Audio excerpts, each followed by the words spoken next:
আপনার স্বামীর ভাগ নিশ্চিতভাবেই আপনি অন্য কোনো নারীকে দিতে চাইবেন না। বিশেষ করে বাঙালি নারীরা এই বিষয়টি কোনোভাবেই মানতে পারেন না। তবে জানলে অবাক হবেন, বাংলাদেশের একটি সম্প্রদায়ের নারীরা তাদের স্বামীদের 4টি বিয়েও মেনে নেন। এমনকি হাসি মুখেই তারা তাদের স্বামীকে বিয়ে দেন। এক্ষেত্রে নারীরা তাদের সতীনদেরকে নিয়ে ঝগড়ায় লিপ্ত হন না, উল্টো সবাই মিলেমিশে সুখে শান্তিতে বসবাস করেন। ঝিনাইদহের শহর কালীগঞ্জ উপজেলার কাশীপুর ইউনিয়নের 12 বাজারের আশেপাশের বেদেপল্লীতে অদ্ভুত এমন জীবনধারা চোখে পড়ে। এখানকার পুরুষরা 1 কিংবা 2 নয়, 4টি বিয়ে করে জীবন ধারণ করেন। এক্ষেত্রে নারীরা এই বহু বিবাহকে স্বাভাবিকভাবেই গ্রহণ করেন। মজার ব্যাপার হচ্ছে, ওই 4 জন স্ত্রী মিলে তাদের স্বামীদেরকে আয় করে খাওয়ান, আর তাদের স্বামীরা কোনো আয় রোজগার না করে বাসার যাবতীয় কাজ করেন। এখানকার পুরুষরা 3-4টি বিয়ে করলেও অন্য গ্রামের মতো বিবাহ বিচ্ছেদ হয় না তাদের। উল্টো নারীরা এই বহু বিবাহকে স্বাভাবিক বলেই মনে করেন। কিন্তু কেন এমন অদ্ভুত নিয়ম? প্রিয় দর্শক, আপনারা কোথা থেকে এই ভিডিওটা দেখছেন আমাদের কমেন্ট করে জানিয়ে দিন। আমরা পরবর্তী ভিডিওতে আপনাদের ধন্যবাদ জানাতে ভুলব না।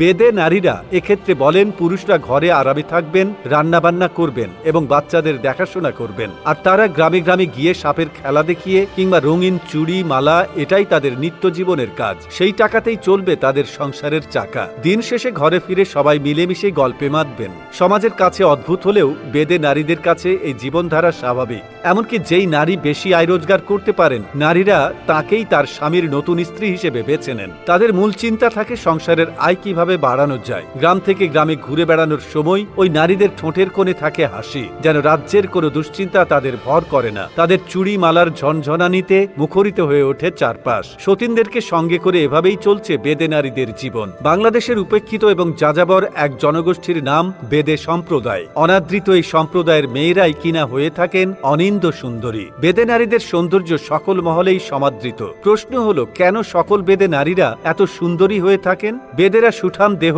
গভীর কালো গায়ের রং, কোঁকড়ানো চুল, আয়ত ও কালো চোখের অধিকারী। শারীরিক বৈশিষ্ট্য অনুযায়ী তারা আদি অস্ট্রাল বংশোদ্ভূত। তাদের এদেশে আসা নিয়ে অবশ্য অনেক ধরনের তত্ত্ব প্রচলিত আছে। নৃতাত্ত্বিক বিবেচনায় বেদেরা অনার্য, আর অনার্য জাতির নারীরা আদিকাল থেকেই তাদের সৌন্দর্যের জন্য বিখ্যাত। তাই বর্তমান সময়ে বাংলাদেশে আবাস গড়া বেদে নারীরাও অত্যন্ত সুন্দরী হয়ে থাকেন। মূলত বংশীয়ভাবেই তারা এই সৌন্দর্য অর্জন করেছেন। বেদে সমাজে সাধারণত অল্প বয়সে বিবাহ, বহুবিবাহ কিংবা যৌথ পরিবারের মতো প্রথাগুলি দেখা যায় না। বেদিনীরা স্বাধীন চেতা। বেদে যুবক যুবতীরা স্বেচ্ছায় পরস্পরকে পছন্দ করে বিয়েতে সম্মত হয়। পারিবারিকভাবেই বিয়ের আয়োজন হয়ে থাকে। বর কনে সহ উপস্থিত সবাই নাচ গানের মাধ্যমে উৎসবে মেতে ওঠেন।